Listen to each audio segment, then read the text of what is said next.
itu. Kalau hanya masih ada semua satu kata, cari Tuhan. Amin. Sore hari ini saya bersyukur Anda di sini. Saya tidak tahu alasan apa Anda ada di sini. Tapi saya punya satu alasan saja. Kenapa saya ada di sini? Karena cinta kasih Tuhan. Amin. Kalau tidak bukan cinta, saya tidak perlu ada di sini. Sebab dia mati satu alasan saja. Dia mengasihi kita. Amin. Dan yang luar biasa, dia mengasihi kita bukan ketika kita dalam keadaan baik. Kita mencintai Tuhan ketika segala sesuatu kelihatan baik. Tapi jujur kita marah Tuhan pada sesuatu yang kita rasa tidak baik. Tapi Tuhan memilih kita, mencintai kita, dan mati di atas Golgota pada saat kita tidak baik-baik. Yes. Kita lagi mabuk, kita lagi judi, kita lagi berzina, kita lagi jatuh, kita lagi gagal. Dia bilang, aku mengasihi kau, aku memati bagi saudara. Bolehkah kita kasih tepuk tangan untuk Tuhan? Jadi Bapak Ibu Saudara, saya tukar lagi Tawarik pasal yang ke-20 yang menjadi khotbah saya. Mari kita belajar dari seorang bernama Yosafat. Yosafat adalah seorang raja. Apa alasan daripada Yosafat pada akhirnya dia mencari Tuhan? Mari kita langsung saja pada poin yang pertama. Karena satu alasan mengapa kita harus cari Tuhan. Sudah jelas bahwa alasan mencari Tuhan adalah tadi saya bilang karena kasih Tuhan. Alasan mencari Tuhan itu tidak boleh dipengaruhi oleh apapun. Tapi dari ayat ini saya belajar 4 hal alasan kita mencari Tuhan. Satu, langsung pada ayat yang ketiga. Coba kita keluarkan ayat yang ketiga. Ayat yang ketiga, Yosafat menjadi takut lalu mengambil keputusan mencari Tuhan. Sekali lagi dengan kuat sama-sama. Yosafat menjadi takut lalu mengambil keputusan mencari Tuhan. Alasan pertama orang cari Tuhan, satu, karena setiap manusia siapapun dia, mau geng, mau jago, kita semua punya yang saya sebut punya rasa takut. Yang takut ini siapa tadi? Yosafat. Yosafat itu siapa? Raja. Ternyata kalau orang bilang begini, penakut itu hanya orang-orang kecil, orang-orang yang dianggap tak berdaya. Alkitab bilang yang takut ini raja. Kalau raja saja bisa takut, presiden saja bisa takut, apalagi ibu-ibu. Setiap kita punya rasa takut. Saya kasih contoh, setiap kita punya rasa takut. Mama-mama yang sekarang seumur ya 50, 60 lalu mulai sakit-sakit, anak masih kecil, kita biasa bilang gini, aduh Tuhan jambil beta lo betaku, kita mati tak salah sampai jaga ibu anak. Kita punya rasa takut. Seorang ibu punya rasa takut, betul ya? Iya. Pendeta bagaimana? Rasul sedang pendeta. Saya kasih kesaksian ya. Beberapa hari yang lalu atau beberapa bulan yang lalu, saya harus menerima apa yang saya sebut rasa takut. Rasa takut ini belum pernah sekuat yang saya rasa. Ini tidak bicara takut setan, itu paling takut yang paling rendah. Takut saya begini, saudara. Beberapa saat yang lalu, seorang istri, yaitu istri saya, periksa ke dokter dan puskesmas dan dinyatakan sebagai orang yang prakanker cervix, sebuah satu kanker yang penuh menakutkan bagi saya, apalagi bagi wanita.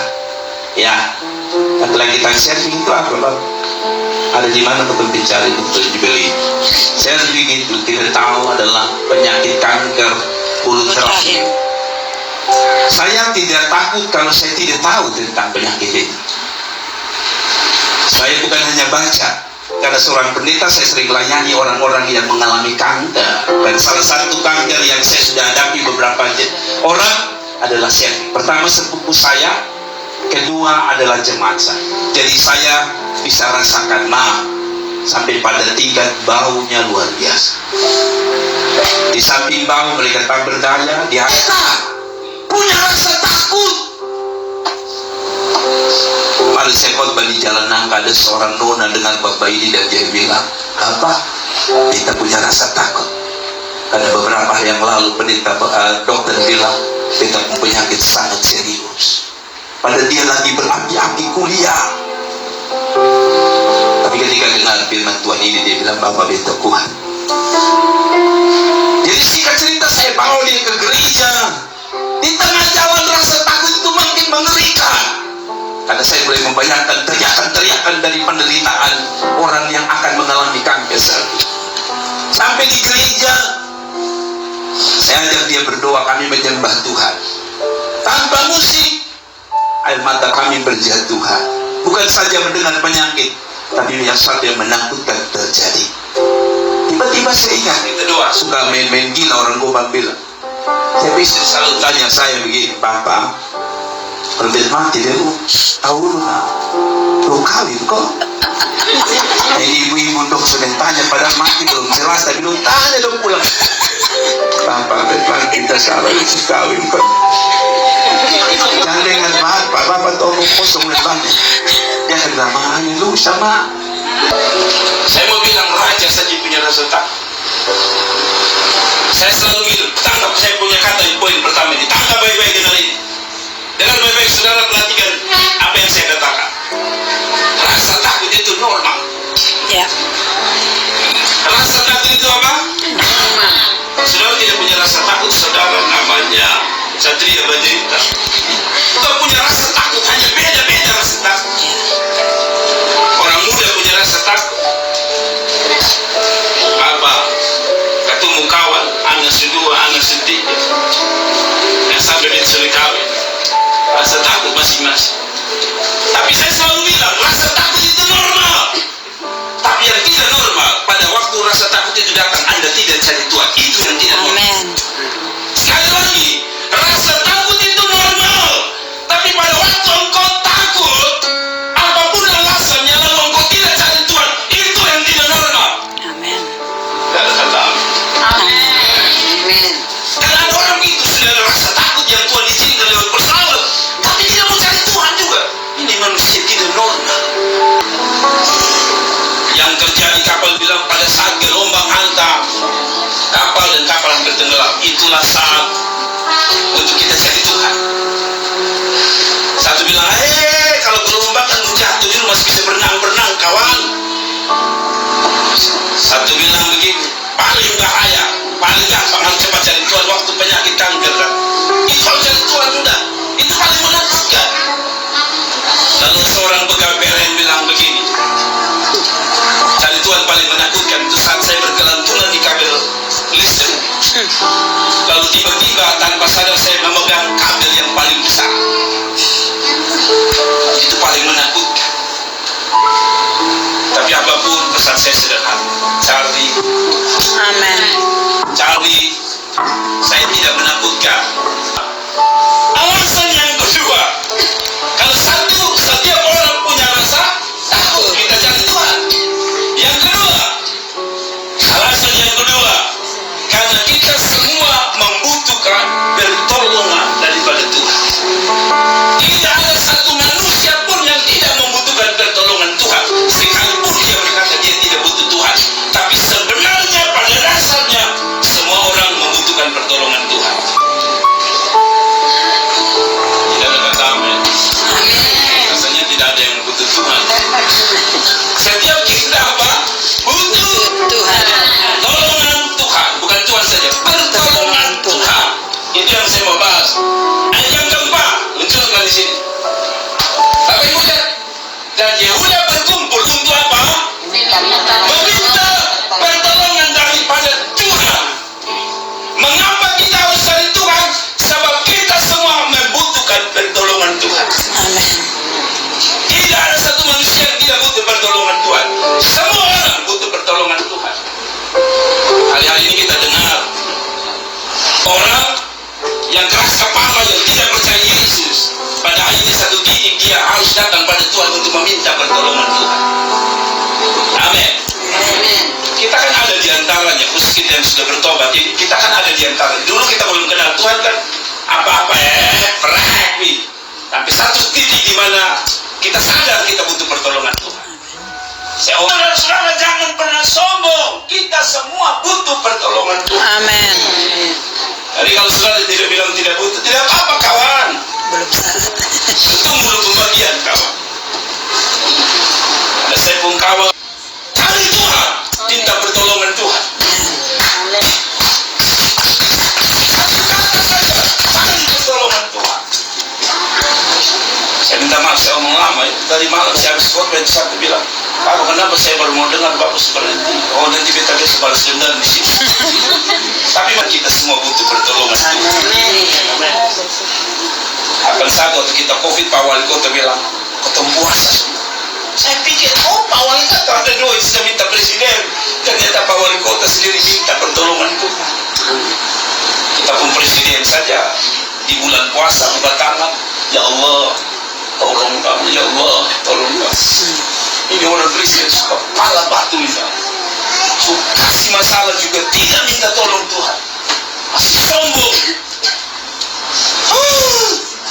Tuhan tolong kita. Ada amin. Pertolongan Tuhan. Tiga. Mengapa kita cari Tuhan? Karena kita semua punya titik lemah. Amin. Titik tak berdaya. Amin. Kita ada waktu kita berdaya, kita mampu, tapi ada satu waktu kita tidak mampu. Ayat yang ke-12. Sudah tidak punya kekuatan, harusnya lawannya kecil. Ya. Alkitab bilang sudah tidak punya kekuatan, sekarang lawannya besar. Ini bukan hanya lemah, di bawah lemah. Ya.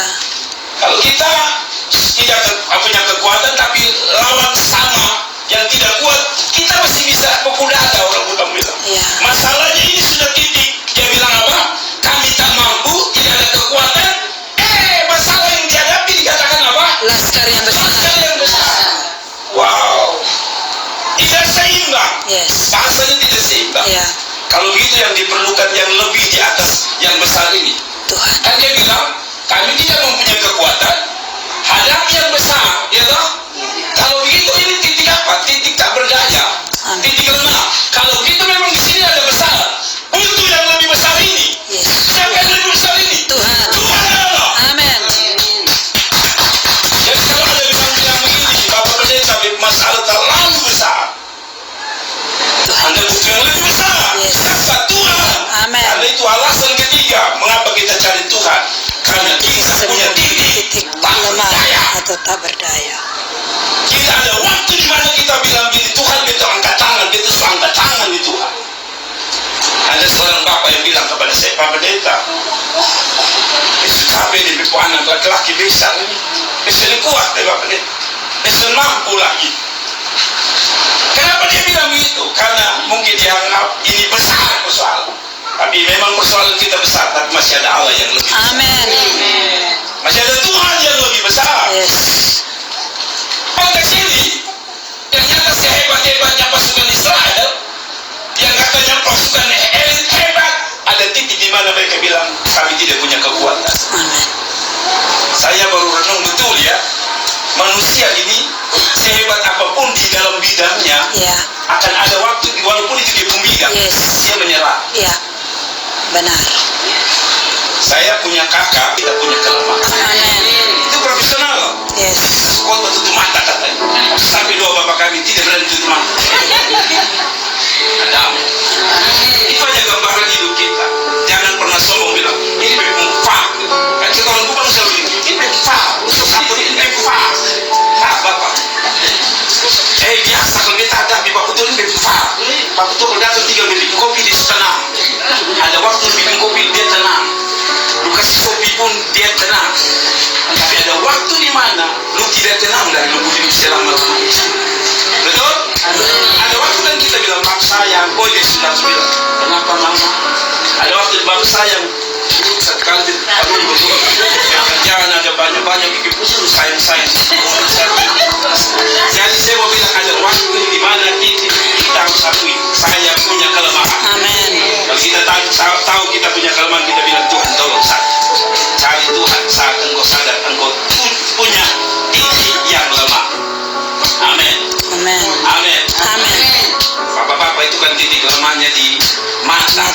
Fikar lihat. Lihat wajah saya. Bilang, saya punya titik lemah. Saya punya titik lemah. Setiap kita punya titik lemah. Setiap kita punya Sadar bahwa kita punya titik lemah, kita butuh Tuhan. Amin. Tangan untuk Tuhan. Yang terakhir, lalu kita berdoa. Sama dosa, tinggal makanan di rumah. Alasan kita cari Tuhan, karena akhirnya kita harus sadar bahwa Tuhanlah jawaban yang sejati. Amin. Itu poin terakhir. Mengapa kita harus cari Tuhan? Sebab pada akhirnya yang disebut pertolongan sejati hanya datang daripada Tuhan. Amin. Mazmur 121 pernah berkata, aku menanyakan mataku ke gunung-gunung, dari mana akan datang pertolongan. Pertolongan dia sadar hanya datang daripada Tuhan Yang menjadikan langit dan bumi. Mari kita lihat ayat yang ke-17. Bapak Ibu lihat yang ke-20. Coba kita baca itu. Tadi terbalik ya. Lemah lawan mereka besar. Iya. Sekarang setelah Tuhan suruh mereka diam, apa yang terjadi di ayat terakhir ini? Lalu pulang sekalian orang Yehuda dan Yerusalem dengan bersahabat di depan mereka, kembali Yerusalem dengan sukacita, karena Tuhan telah membuat mereka bersukacita karena kekalahan musuh mereka. Logikanya masuk tidak? Tidak. Diam, menang. Iya. Makanya mama-mama, kalau bapak Tuhan diam, Diam aman.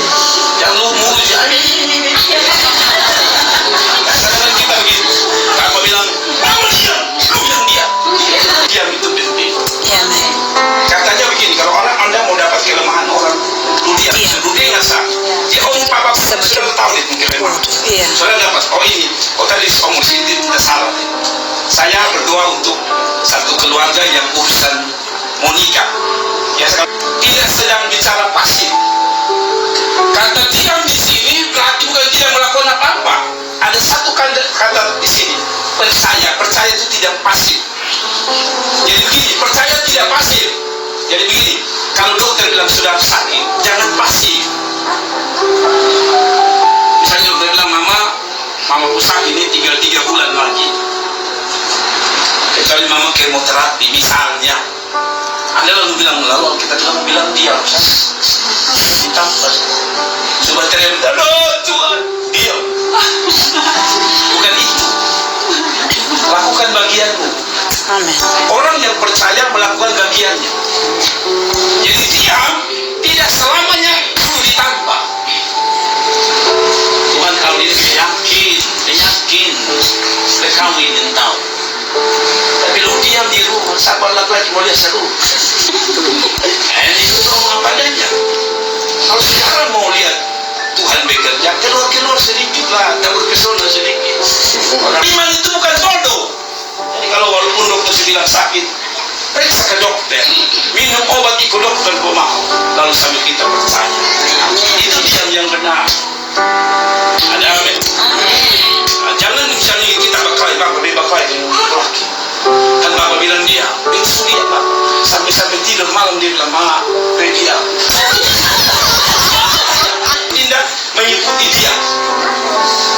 Kalau dia marah, bapak. Dia bapak marah. Gagal kalau bapak senyum, lebih gagal. Itu yang dimaksud dia. Sebab saya puisi Salman, saya selalu diam saya bahas. Kamu semua wanita begitu. Dia tentukan, dia diam saat nanti pasti direksi panggil kita. Tidak tulis lamaran tapi bilang nanti direksi panggil. Ini mau ada bentuk punya. Diam itu ada tindakan nyata. Percaya itu tidak selalu pasif. Perhatikan kata percaya, tanya pendeta semua. Tidak ada pasif. Perempuan yang sakit pendarahan itu bilang dia percaya. Asal kurjama. Tapi dia pegang itu Yesus punya ujung bayi juga. Dia pegang. Tidak suara. Tapi dia pegang. Sampai Tuhan, sampai kalau tidak bersuara sama sekali, Tuhan begitu. Sampai apa tadi? Kan begitu. Sampai tahu tidak ada desakan. Tapi dia melakukan diamnya itu dengan tindakan iman. Amin. Jadi percaya tidak selamanya diam dalam pengertian yang sesungguhnya. Sudah saya mengerti, mama tentu semoga asap saya mau berhenti. Saya tutup ini jadi senyum. Saya akan selesai, tapi ingat 4 perkara. Alkitab punya banyak perasaan marah Tuhan. Tapi harus tahu kita punya 1 juta